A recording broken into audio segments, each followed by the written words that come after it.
Hello everyone, so today I'm going to be doing a real-time tutorial.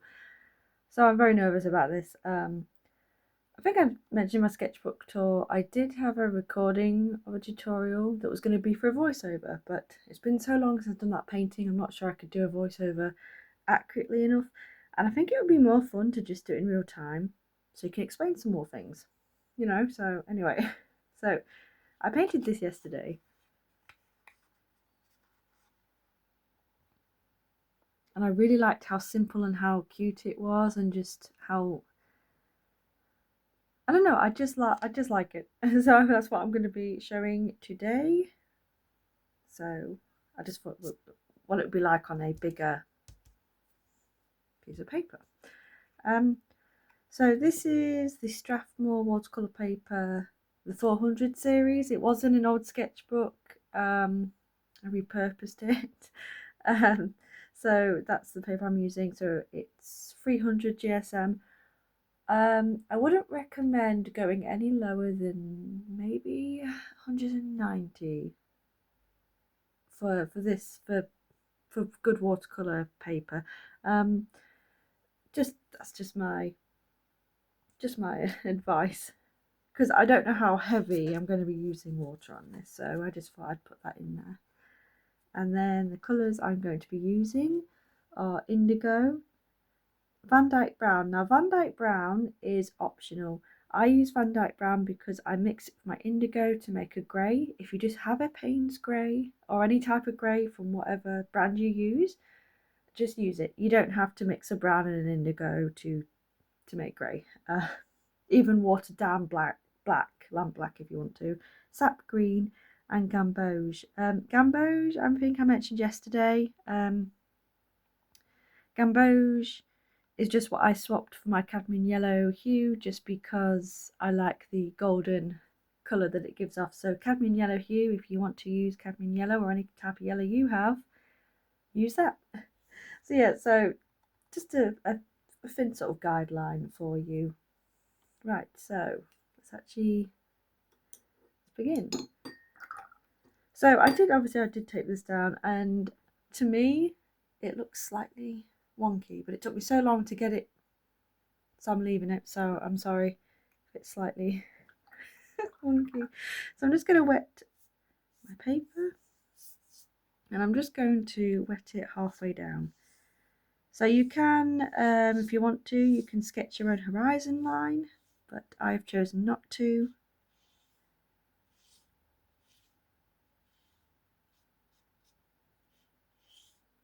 There we go. Also, while I'm doing this, my dog is in the room in his basket watching me, so he might sigh or something. I'm pretty sure he just wonders who I'm talking to when I do this. So I'm going to start off with my Van Dyke Brown. Dip into my indigo. It's very hard to, so you can see what colours I'm mixing. So I've tried to do it so you can at least see this. Right, so I'm just going to add a little bit more water because that looks quite dark. There we go. So that's why I've tried to list my colours. So even if you can't see them, I will hopefully explain well enough. So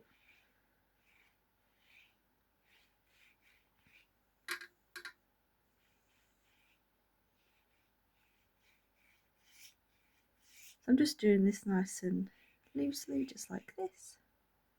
It's quite faint at the moment, but I'm happy with that. So this is optional. This is just how, if you want to add this. I've been doing it a lot lately, so I'm just going to mix my gamboge a little bit, just like that. So I'm going to use gamboge, but lately I've been using cadmium orange hue, but so I don't know how this is going to work, so I'm going to just drop it in, just like that. And because it's still wet, just leave it. I like to do it at once. I just got a bit more of an interest in the sky. Just like that. There we go.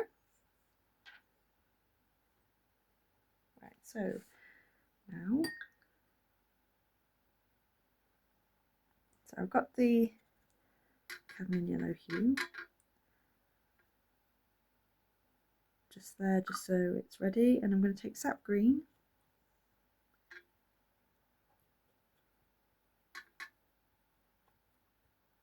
I'm just going to get a lot of sap green. I really want it pigmented. Oh. I'm just going to just lay it across.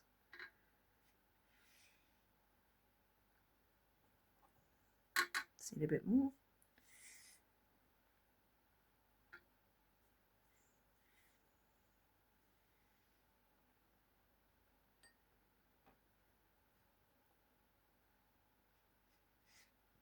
Right, so now what I'm going to do, I'm going to do the same thing, but I'm going to get a thick mixture of the gamboge. I'm just going to lay it down at the bottom, like that.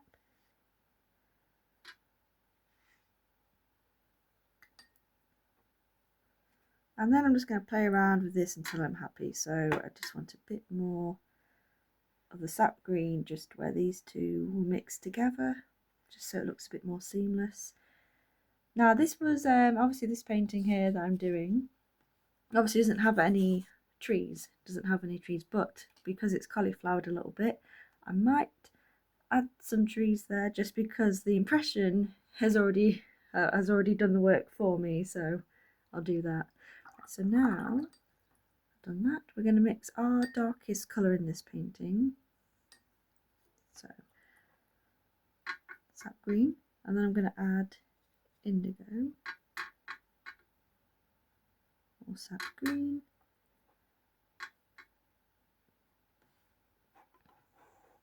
and then what you get is a nice dark mixture. Again, I'm doing it so it's really quite thick, and that's quite, see how dark that is? There is another way that I've also been playing around with, which is gamboge.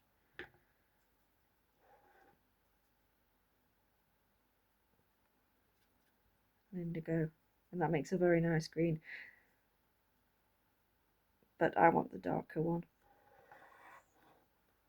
And then I'm just going to drop that in while it's still wet.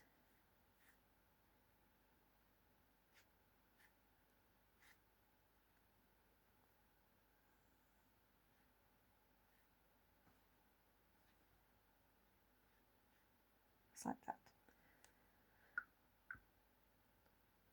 Let that dry. Now the other thing is,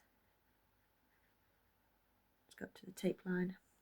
This one here, it looks a lot darker. So you could wait for it to dry and then add another layer on top to get it really dark. It depends how you feel about it, but before I decide if I'm going to do that or not, I'm actually going to take the gamboge and sap green with a little bit of this dark green, mix in a little bit, and I might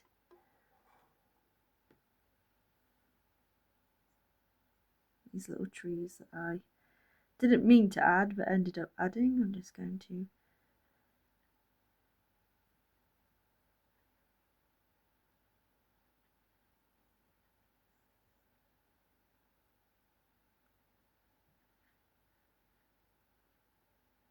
so I just use my paintbrush and just dab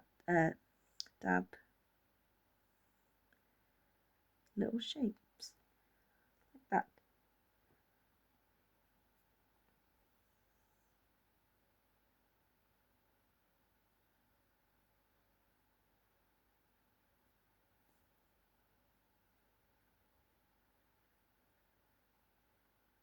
And another thing I do like to do sometimes is you can just, if you have a thin enough brush,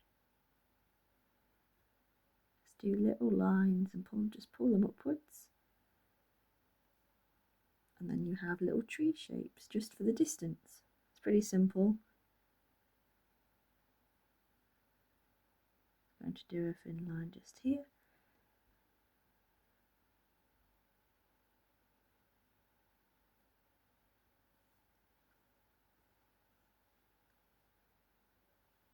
Again, I'm just going to do the same thing here, but I'm going to try my best not to dip my hand into the wet paint.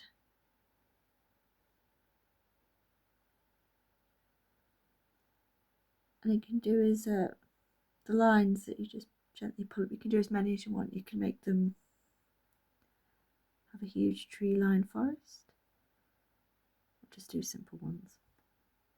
So I like that.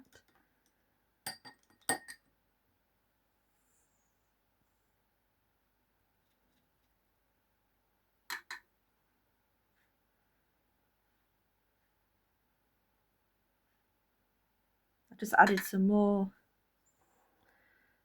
indigo to that dark colour we already had, and I'm dropping in some more.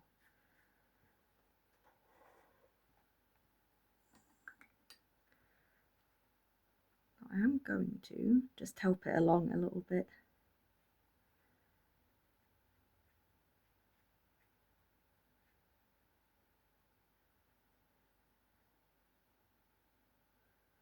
Just like that.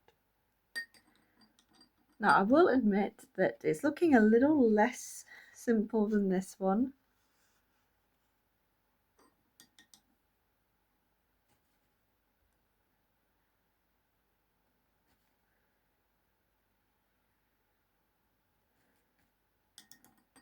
Right, so let's wait for it to finish drying and we'll see how it looks.